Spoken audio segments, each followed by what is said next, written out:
انسان کا کام صرف سوچنا ہے کہ ہم ایسا کر لیں گے اور ویسا کر لیں گے، اور جب زندگی ہماری امیدوں کے مطابق نہیں چلتی، جو کچھ ہم نے سوچ رکھا تھا وہ نہیں ہوتا، تو ہم پریشان ہو جاتے ہیں، مایوس ہو جاتے ہیں اور کبھی کبھار نا امید بھی ہو جاتے ہیں۔ لیکن نصیب اور مقدر کا پتہ تو صرف اللہ کو ہی ہے نا۔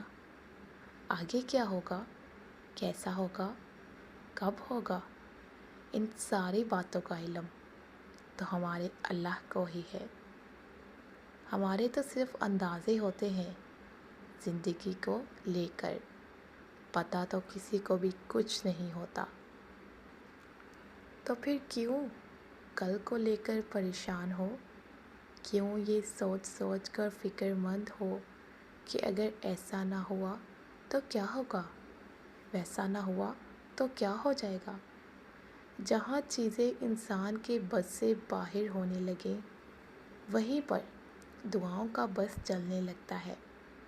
تمہاری مانگی ڈھیر ساری دعائیں اللہ کے پاس جا کر تمہارے خوبصورت نصیب کی سفارش کرتی ہیں، کیونکہ دعائیں ہی تو مقدر کو خوبصورت بنا سکتے ہیں۔